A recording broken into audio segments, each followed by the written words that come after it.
Oh, way to go, Dylan. There we go. We're good. Okay, so hello everybody. My name is Kaleigh now, and today we will be talking about how does virtual reality and haptic gloves benefit quality of life in disabled patients.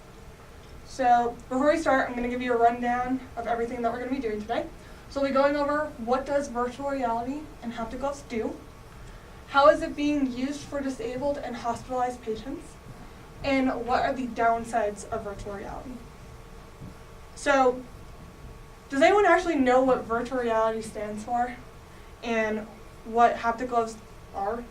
So, just to tell you, virtual reality, also known as VR, as you'll frequently hear me say, is a 360 video or computer-generated game, and then haptic gloves are made so that you can feel the surrounding areas in a virtual space. So if there was a forest and I touched the tree, I would be able to feel the texture of bark on my hands. So I'm going to ask you all to close your eyes and imagine a world with no boundaries.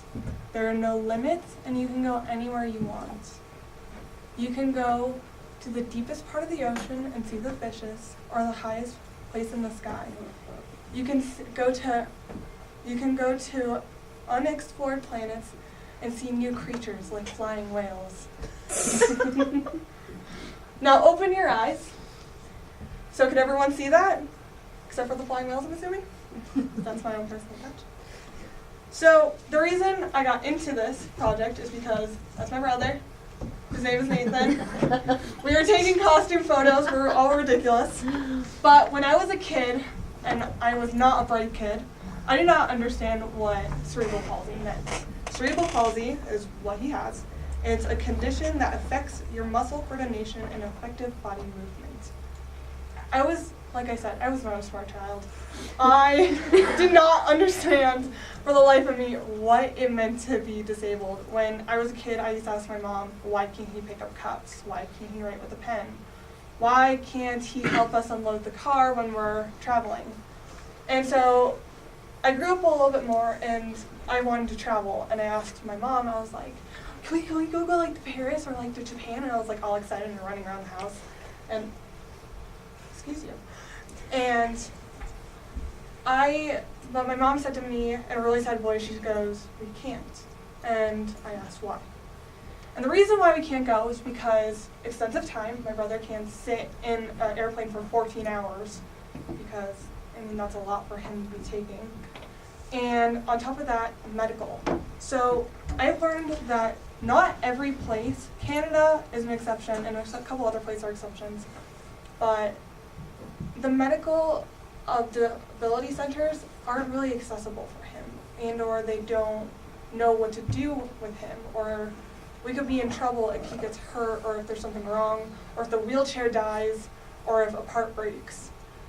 And it's a scary thought because he can't leave the house. Well, he can leave the house, but he can't leave the country. So we remain here in America. So I want you all to just experience what VR is like. So this is mine. This is my personal one from home. We got these for Christmas this year after I explained what virtual reality was to my mom. Because she's technically done with it, I swear. But the way you're going to work this is that here's the volume button. The up and down are these two arrows. The microphone you can ignore. You can adjust the headphones. There's like a little focus thing on top here. Ignore the straps. I tried taking them off. They don't come off. And then there's there's these silver knobs where you can adjust the screen. So you guys can all pass this around. Also, my phone's in there, and don't click this button because I don't want my aunt going, hello, sweetie, do you want apple pie or something? Because that sounds like her. So there's that. And like I said, you can adjust it. Also, look at the fishes with hearts. It gives me points. You're playing a game. This is mine. So, moving on, we're going to the University of Medicine and Dentistry in New Jersey.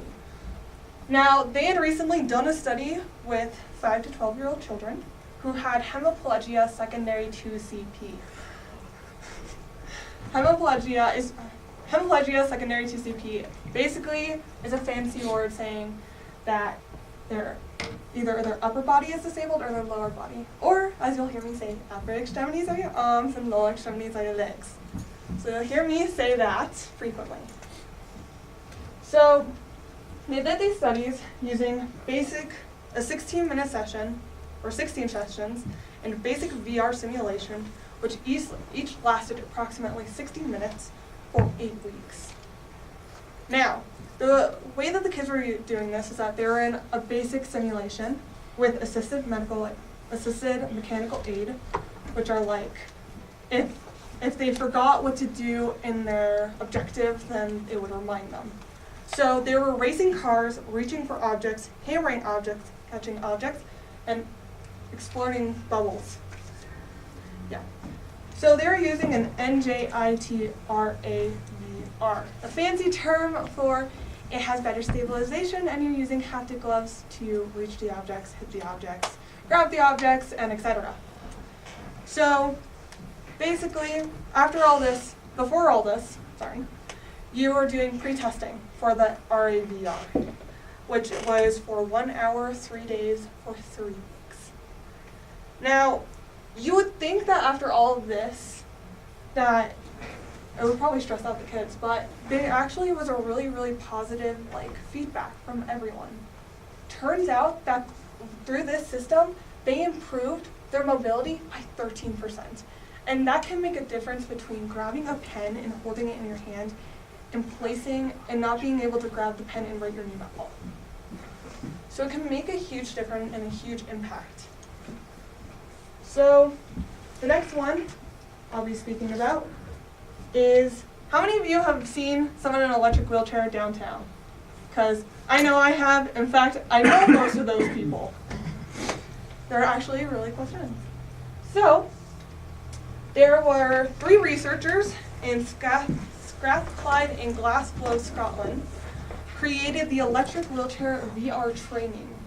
This is exactly what they did here. So the VR system used a 3 projector system that projected 150 degrees by 40 degrees high definition image on a small circle screen, or circular screen, as you can see.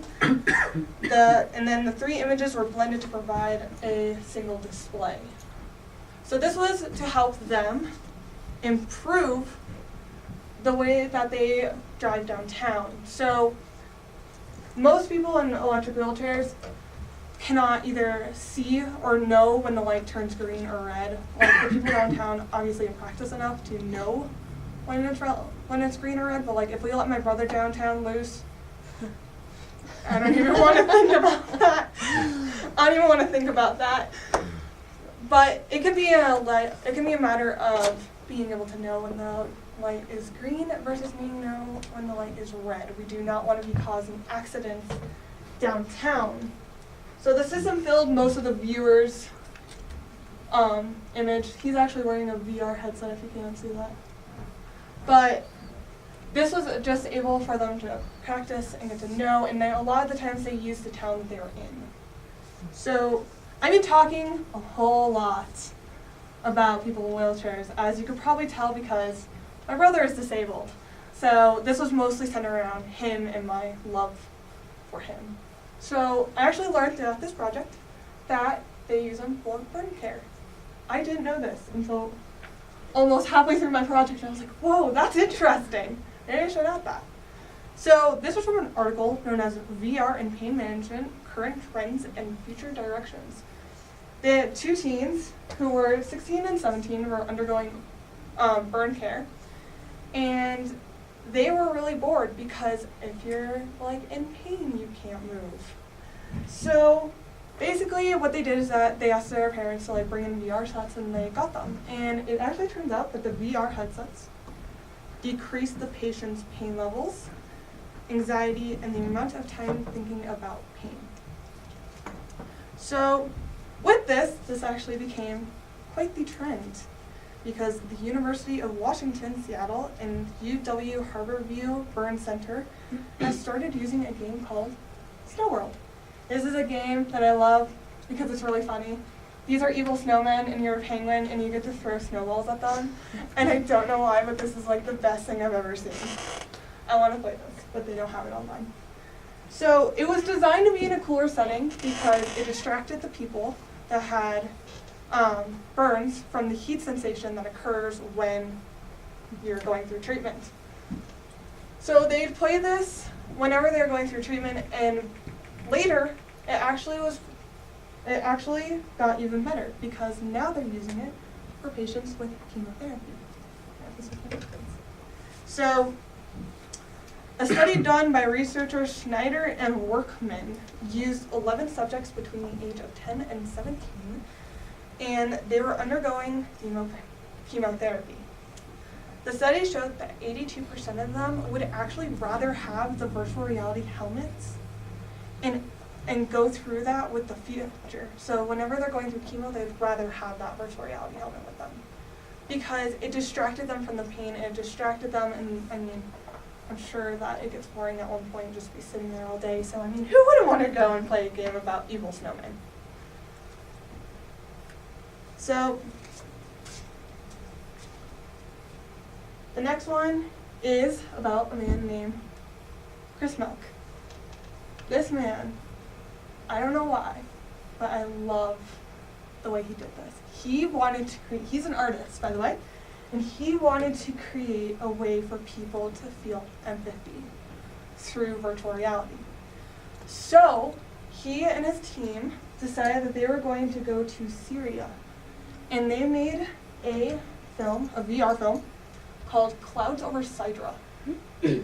So the VR film, it was partnership with the United Nations and a virtual reality company called Verse. This was his company, by the way, and it's spelled VRSE.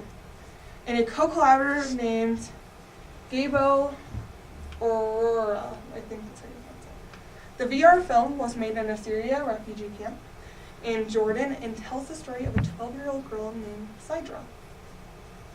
So the reason I bring this up and the reason that's so interesting to me is because when I grew up with Nathan, Nathan never left the house. It was either he was doing something in his room, or once in a while we'll take him in the left van and we'll go do bowling, or he'll go to the mall. Well, now he has a job, so he goes to that. But when you're in a place, I know people that are disabled that are in like a nursing home and they just never do anything, and they want to go and they want to explore the world and they want to see how life is, and they can't. They're stuck.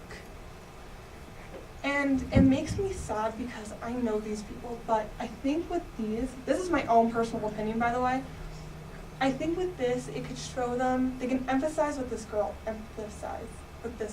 because she's gone through struggles, but so have they. And she can tell them her story.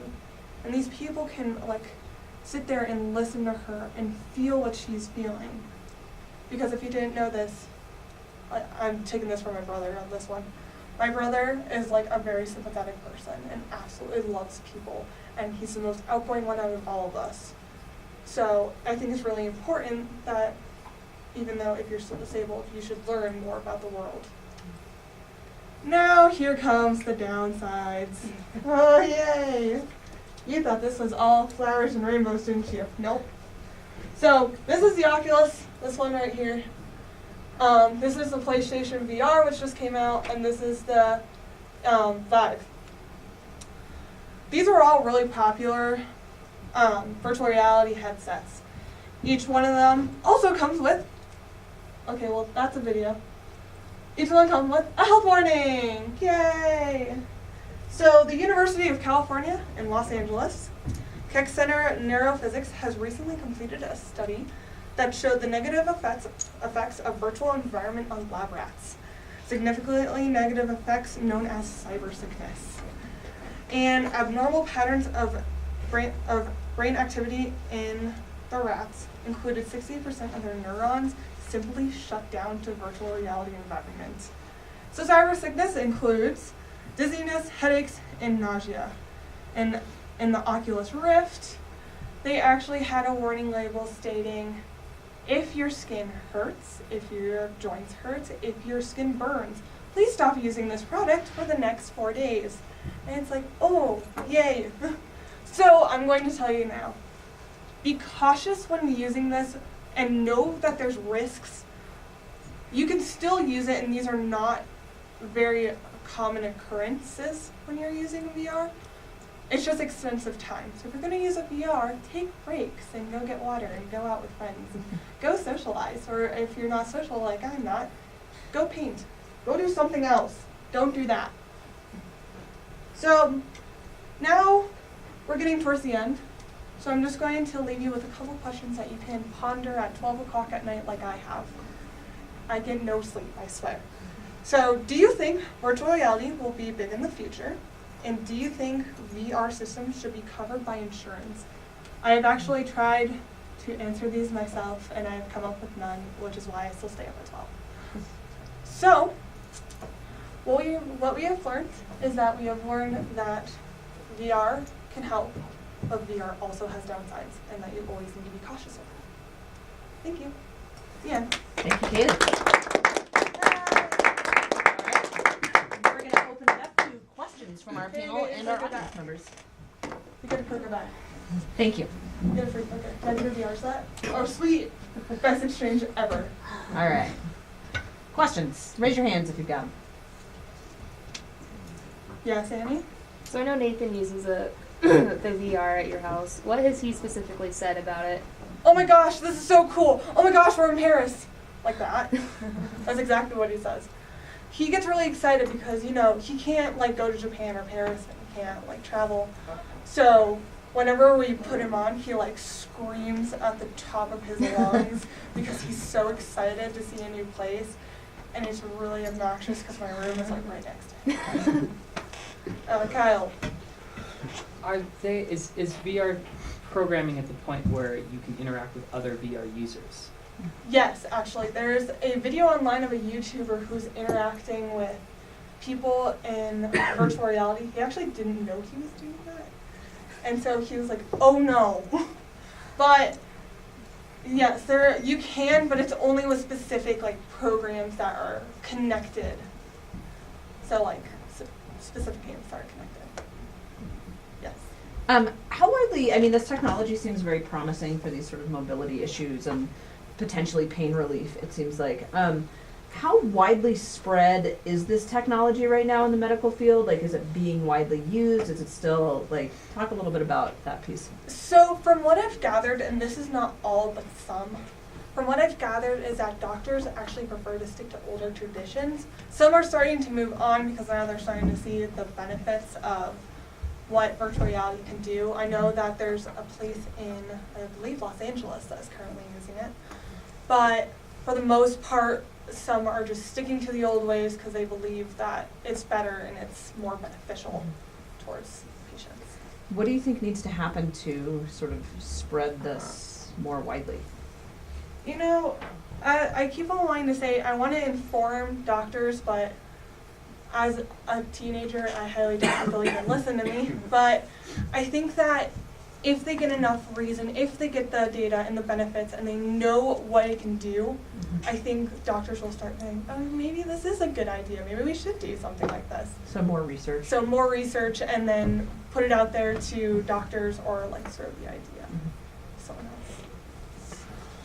Yes, Kurt? Where do you see this technology evolving towards in the future? So right now, mostly it's going towards gaming because if you're a gamer, then that's what virtual reality was originally meant for. It wasn't meant for medical use.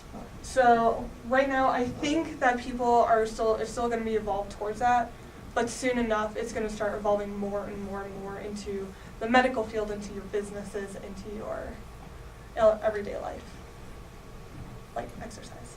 So the tech is going to look the same. Not the same, but I wouldn't know what it would look like in the future either, because right now virtual reality, if you didn't know, is not, of course, 100% stable. It's not the best it can be. It can still be made better. So the ones that they're currently putting out are not truly stabilized. So as I told you, there's a lot of health issues with it right now. So I think in the future it'll be better, it'll be more stable, it will be just easier to use as well. Yes, Annie? So I know you talked a lot about virtual reality being used in gaming.